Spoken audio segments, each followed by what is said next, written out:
दोस्तों आज की ये वीडियो उन सभी लोगों के लिए बहुत इंपॉर्टेंट होगी जो अपना घर बनवाने की सोच रहे हैं या फिर बनवाने जा रहे हैं, और उन होम ओनर के लिए तो बहुत ज्यादा मायने रखती है जिनके घर की कंस्ट्रक्शन का काम हो रहा है और वो प्लिंथ बीम डलवाने की तैयारी कर रहे हैं।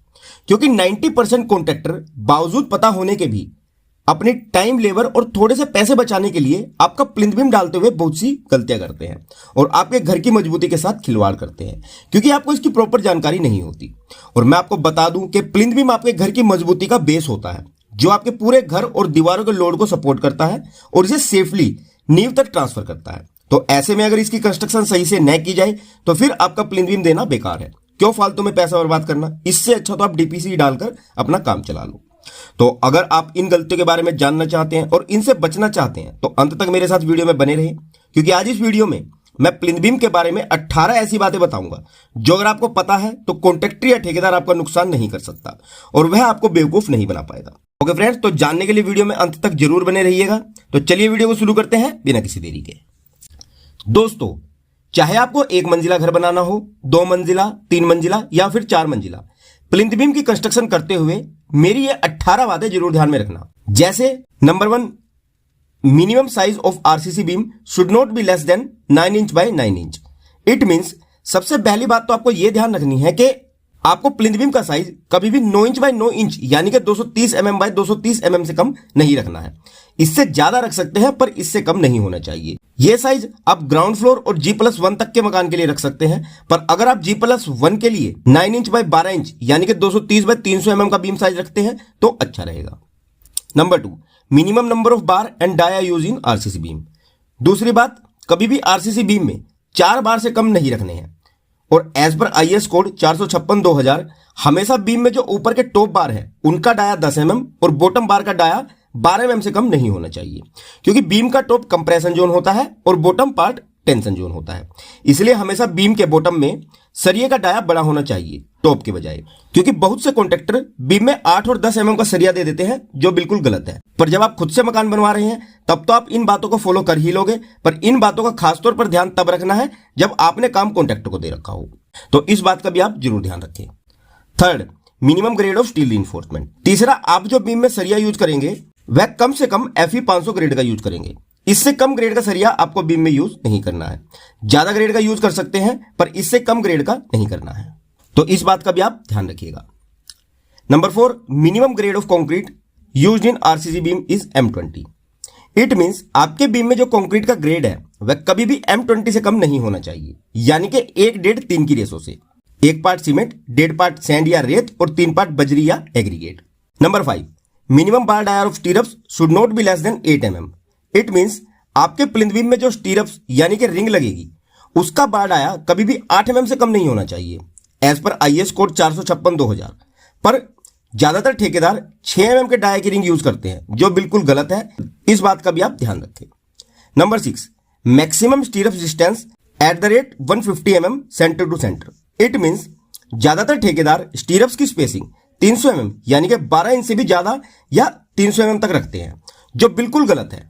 एज पर IS कोड 456/2000 जो स्टीरअप्स यानी कि लेटरल टाइज हैं, जिन्हें रिंग भी कहते हैं, वे बीम के मिडिल सेंटर में 6 से 7 इंच यानी कि 150 से 175 mm और बीम के जो एंड कॉर्नर है वहां पर मैक्सिमम 5 से 6 इंच तक होनी चाहिए। और जंक्शन से जो पहली रिंग लगेगी उसकी दूरी जंक्शन और बीम के एंड से 3 इंच से ज्यादा नहीं होनी चाहिए। तो स्टीरअप्स की स्पेसिंग का आप प्रॉपर ध्यान रखें, क्योंकि स्टीरअप्स की स्पेसिंग ही कॉलम ज्वाइंट्स पर क्रैक आने का सबसे मेन रीजन है। तो इस बात का भी आप जरूर ध्यान रखें। Number 7, minimum hook length of स्टीरअप्स and hook band. सातवां, आप हमेशा यह ध्यान रखना कि जो रिंग बनेगी उनमें ऐसा हुक बनता है। पहली बात तो ये हुक लेंथ 3 इंच और 9D से कम नहीं होनी चाहिए। और दूसरा, जो ये हुक एंगल या बैंड है जो ये मुड़ा हुआ है, ये हमेशा 135 डिग्री एंगल पर ही मुड़ा होना चाहिए। ज्यादातर कॉन्ट्रैक्टर इसे 90 डिग्री तक ही मोड़ते हैं, जो बिल्कुल गलत है। तो इस बात का भी आप विशेष तौर पर ध्यान रखें। Number 8, lapping and lapping zone. 8वां, जब हम बीम में लैपिंग करते हैं तो ये कंप्रेशन जोन में 24D ली जाती है और टेंशन जोन में 45D। और कभी भी लैपिंग 75 mm से कम नहीं होनी चाहिए। अब बीम में टेंशन जोन और कंप्रेशन जोन क्या है, तो बस आप सिंपली इतना समझो कि बीम के टॉप को कंप्रेशन जोन कहते हैं और वहां लैपिंग 24D करनी होती है और बीम के बॉटम में टेंशन जोन होता है, वहां लैपिंग 45 रखनी होती है। और एक बात के कंप्रेशन जोन में लैपिंग हमेशा सेंटर में आएगी और टेंशन जोन में सेंटर में नहीं आएगी, बीम के दोनों एंड पोर्शन में आएगी। Number 9, lapping of bars should be provide alternately. It means आपको सभी बार की लैपिंग एक ही पॉइंट पर नहीं देनी है, ये आगे पीछे करके देनी है। इस बात का भी आप विशेष तौर पर ध्यान रखें। Number 10, स्टीरअप hook position should be alternate. It means आपकी जो बीम में रिंग बनेगी उनके हुक अल्टरनेट पोजीशन पर होने चाहिए, जैसे कि आप देख रहे हैं। Number 11, development length. हमें प्लिंथ बीम के दोनों एंड पर डेवलपमेंट लेंथ देनी होती है। मींस जहां भी बीम का एंड हो या बीम कॉलम का जंक्शन हो, वहां आपके बीम के बार ऐसे अंदर की तरफ मुड़े होने चाहिए। यह डेवलपमेंट लेंथ हमारे बीम कॉलम के स्टील और कंक्रीट में एक अच्छा बॉन्ड बनाते हैं, इसीलिए इसे देना बहुत जरूरी होता है। तो ध्यान रखिए कि आपके बीम के एंड पर यह बार अच्छे से बेंड होने चाहिए, सीधे नहीं होने चाहिए। Number 12, cover block. नेक्स्ट जो कॉन्ट्रैक्टर मिस्टेक करते हैं वो करते हैं प्लिंथ बीम में कवर देने में। जी हां, बीम के चारों साइड में कवर देना बहुत जरूरी होता है, लेकिन ठेकेदार बिना कवर ब्लॉक लगाए बीम को डायरेक्ट मिट्टी पर या ईंट की दीवार पर रख देते हैं, जो बिल्कुल गलत है। तो इस बात का भी आप हमेशा खास ध्यान रखें और बीम के चारों ओर कम से कम 25 mm का कवर ब्लॉक जरूर लगवाएं। और ये कवर ब्लॉक हर 800 mm की दूरी पर लगे होने चाहिए और इनका कंक्रीट ग्रेड भी वही रहेगा जिस ग्रेड की कंक्रीट आप बीम में डालने वाले हैं। इस बात का भी आपको विशेष तौर पर ध्यान रखना है। Number 13, plinth beam shuttering. Next जो ठेकेदार गलती करते हैं वो करते हैं प्लिंथ बीम की शटरिंग करने में। ज्यादातर लोग प्लिंथ बीम की शटरिंग करने के लिए ब्रिक्स या ब्लॉक्स का यूज कर लेते हैं। जो ब्रिक्स या ब्लॉक आपकी कंक्रीट की स्लरी अब्जॉर्ब कर लेती है, जिससे आपकी कंक्रीट वीक हो सकती है। इसीलिए प्लिंथ बीम की प्रॉपर प्लाई या स्टील की शटरिंग करके ही कंक्रीट करें। तो इस बात का भी आप खास तौर पर ध्यान रखें। Number 14, plinth beam D shuttering. अगर आपने प्लिंथ बीम के नीचे ब्रिक वर्क किया है तो आप प्लिंथ बीम की शटरिंग 24 से 48 घंटे में खोलें और नहीं किया है तो 48 से 72 घंटों में। Number 15, brick work under plinth beam. एक ज्यादातर लोग प्लिंथ बीम के नीचे ब्रिक वर्क नहीं करते, जिसे कई बार ज्यादा बरसात में जमीन बैठकर घर सेटल होने लगता है और दीवारों में क्रैक्स आ जाते हैं। तो ध्यान रखना, हमें प्लिंथ बीम के नीचे ब्रिक वर्क करना जरूरी होता है ताकि दीवारों के क्रैक्स और सेटलमेंट को अवॉइड किया जा सके। प्लिंथ बीम के नीचे ब्रिक वर्क कब करना है और कब नहीं करना है, इस पर हमने डिटेल में वीडियो बनाई हुई है। इस वीडियो का लिंक ऊपर आई बटन में है, आप जाकर देख सकते हैं। नंबर 16 है प्लिंथ बीम हाइट को लेकर।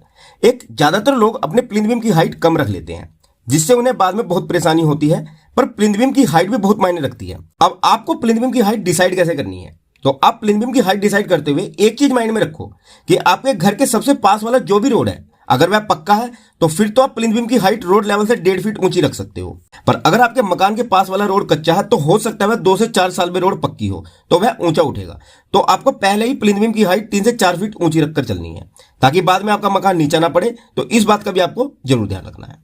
Number 17, plinth beam curing. Next आपको प्लिंथ बीम की क्यूरिंग मींस तराई भी प्रॉपर तरीके से करनी है, ऊपर से सिर्फ पानी छिड़क कर नहीं बल्कि प्रॉपर जूट की बोरी बिछाकर। तो इस बात का भी आप ध्यान रखें। और लास्ट सबसे बड़ी मिस्टेक आती है क्लीनिंग ऑफ बीम की, क्योंकि बीम की कंस्ट्रक्शन के बाद जो हमारा नेक्स्ट स्टेप आता है वो आता है मुरूम फिलिंग का। और ज्यादातर ठेकेदार मिट्टी फिलिंग के बाद प्लिंथ बीम को क्लीन किए बिना उस पर डायरेक्ट ब्रिक वर्क करना स्टार्ट कर देते हैं, जो बिल्कुल गलत है। इससे आपके बीम और ब्रिक मेसनरी में बॉन्डिंग नहीं बन पाएगी। तो आप ये ध्यान रखें कि जब भी ठेकेदार प्लिंथ बीम के ऊपर मेसनरी वर्क स्टार्ट करे तो उससे प्लिंथ बीम को पहले अच्छी तरह से क्लीन करवा लें। उस पर किसी तरह की लूज सोइल और मिट्टी नहीं रहनी चाहिए। तो आई होप कि प्लिंथ बीम की कंस्ट्रक्शन कैसे करनी है अब आप अच्छे से समझ गए हैं और ये जानकारी आपको अपना घर बनाने में कुछ ना कुछ मदद तो जरूर करेगी। और अगर जानकारी अच्छी लगी हो तो वीडियो को ज्यादा से ज्यादा लाइक और शेयर करके ज्यादा से ज्यादा लोगों तक पहुंचाएं। ओके फ्रेंड्स, तो चलिए जल्द मिलता हूं हमारी नेक्स्ट वीडियो में आप लोगों के लिए हाउस कंस्ट्रक्शन से रिलेटेड एक और इंपॉर्टेंट जानकारी के साथ। तब तक के लिए विदा लेना चाहूंगा और वीडियो में यहां तक बने रहने के लिए आप सभी का बहुत बहुत धन्यवाद गाइज।